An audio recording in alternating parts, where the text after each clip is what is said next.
I want to talk about education and educating your kids. We live in an amazing time. Now, I don't care where you are in the world. I'm in Ireland and driving through Dublin at the moment. But I don't care where you are in the world. We live in an incredible time. If you're in the outskirts of Africa, if you're in Kazakhstan, if you're in Russia, if you're in France, if you're in the United States, if you're in Brazil, I don't care where, Argentina, I don't care where you are. We live in an amazing time. Almost everybody, and not everybody, I understand that.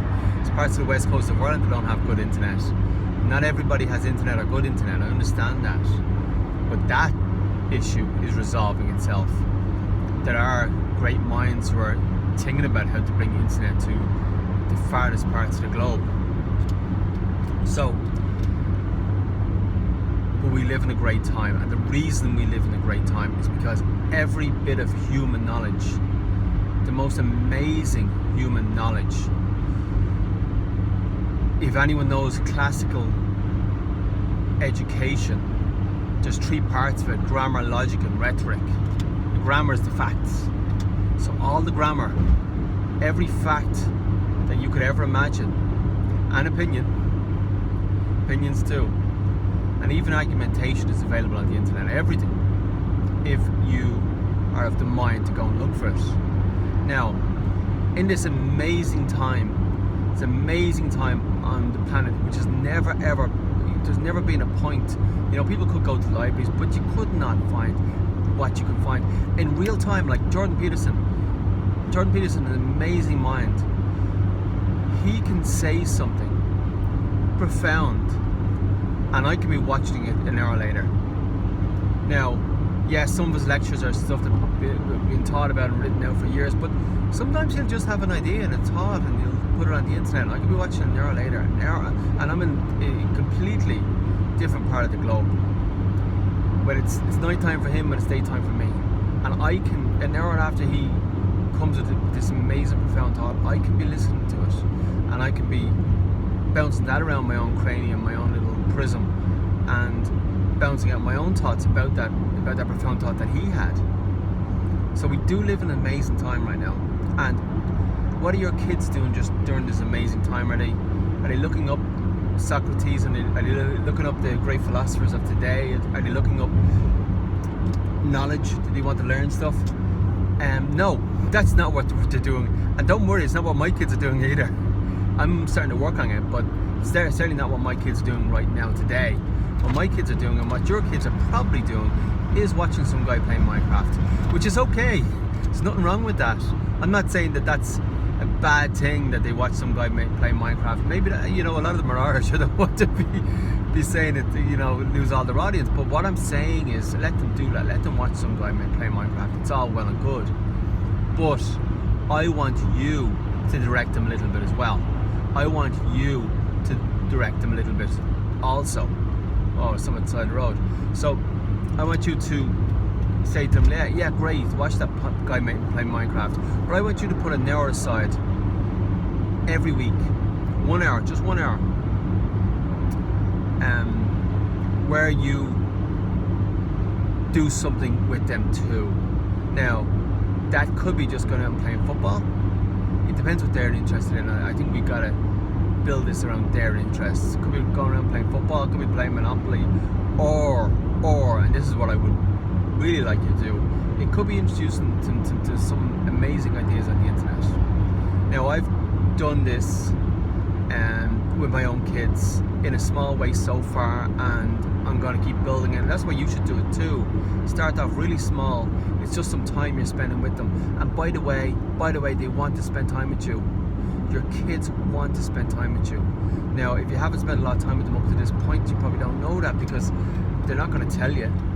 But how you know that they want to spend time with you is when you do spend time with them. And I've had this in my own life. When you do spend time with them, they're going to be really excited to see you. They're going to run up and hug you and just be so excited that you're there. That's my experience. And it might not happen the first time you spend some time with them, because it can get a bit weird. Like, what's going on here? He hasn't paid any attention to me for like 5 years now. All of a sudden, what's going on? This is a bit weird. So it can be a bit weird at first. But if it's a routine, a habit, or a system, I prefer the word system over to routine or habit, because routine or habit sounds so boring. But if it's a system where it's every week and it's an hour and we do what they like, and now, having said that, they might want to play Grand Theft Auto, and you might say, no, we're not doing that. That's okay. But I think it's like tasting food. You know, if you feed your kids broccoli the first time, they're not going to like it. Or let's not take broccoli, because most people just don't like broccoli anyway. But let's take something healthy. I don't know. I would say an omelette. I think an omelette is pretty healthy, and it's quite tasty if it's cooked right. So let's say you make your kids a nice omelette, and the first time you don't really like it, but it's an acquired taste. You know, over time you can really learn to love an omelette, and healthy foods like that. You know, I think you're much better off eating an omelette than having a you know, some chocolate cereal or something like that.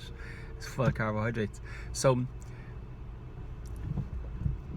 it's an acquired taste, and this learning for kids is an acquired taste. Now, it depends on how young they are, because if they've got the 5 or 6, they've probably been trained out of learning.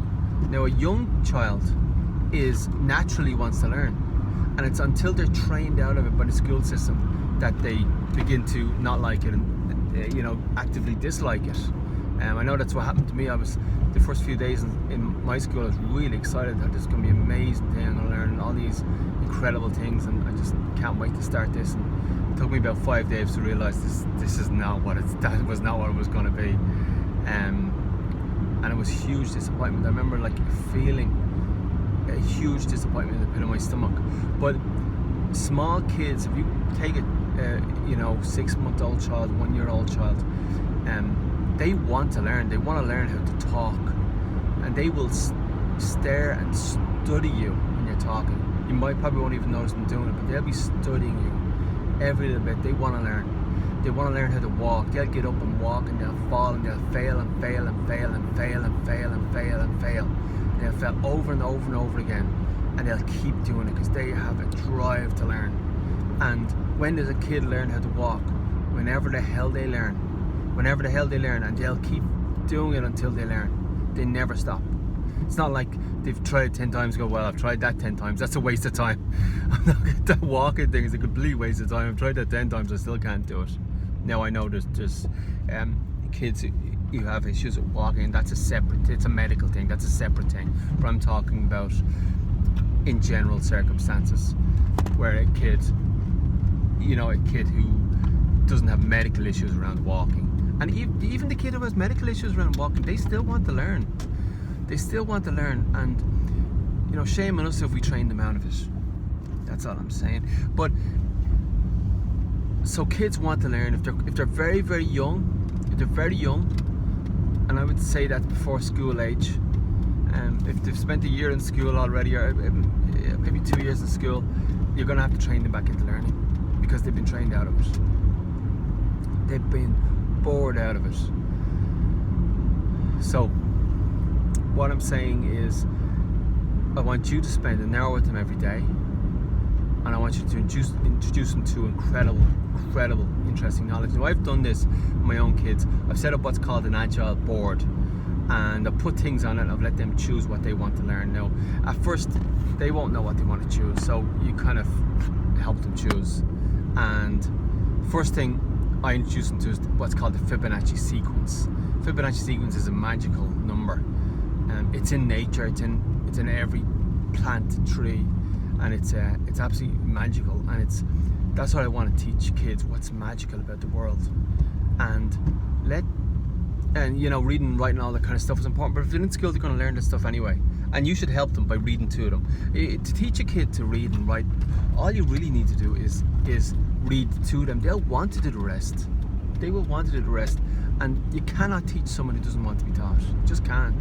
That's why kids come out of school illiterate. There's a whole bunch of kids in, probably, I know in Ireland certainly is, but probably every country in the world, they come out of school illiterate. How's that even possible? It's like saying the kid grew up never learning how to walk. It's absolutely impossible, but school system manages to do it. You know, I think they put enough money in that they've actually been able to manage to graduate people after 15 years illiterate out of school. Like, it's unbelievable. It's unbelievable that it should take 6 months to teach a kid good reading, good writing, good grammar. 6 months tops, if they want to learn, if they're excited about learning. So, and it's easy, you know. I did it with one of my older kids, that, you know, they just have to go through a passage. You tell them what a noun is, what a verb is, what an adjective is, what an adverb is, and you just get them to go through and pick, where are they? Show me. Can you find them? If they can find them, they know what they are. You know, so you give them a passage. Here's a passage. Pick them out. Okay? They'll get it wrong the first time. Of course they will. You would too. If I gave you some computer program, C++ to do, I showed you to do it and I said, listen, sit down and do some C++, you're going to do it wrong the first time. You're not going to have a bloody clue what's going on. But if you're excited about learning, eventually you will learn it. And kids are excited about learning. And it's about connection. This is all about connection. They learn because of the connection with you, because they have a connection with you. That's the most important point here. They have a connection with you that they do not have with bureaucrats in the school system. Who sets their curriculum? It's no one that has a connection with the kid, no one who understands the kid, no one who has spent 5 minutes in front of the kid talking to him. Now, I'm assuming that you have, and I could be wrong, I'm assuming that you have spent 5 minutes in front of your own kids talking and listening to them, so you understand your kid a little bit. Now, I understand that not everybody can say that, and that's okay too, but do it. Do it. If you haven't done it, if you don't know what his favorite TV program is, if you don't know what his favorite computer game is, don't know what his favorite sport is, sit down and find out what they are. You will. So, this has been Alan here. I want to talk. It was just talking about classical agile learning, and give your kid an hour every week. Give them an hour every week. You know, stop doing whatever you're doing. I don't know what it is, whether it's drinking. Whatever you do, you know, masturbating, whatever it is, just quit it for 1 hour every week, whatever your thing is. Quit it for 1 hour every week and give that to your kid, and you will on your deathbed appreciate that you spent the time doing that, and so will your child.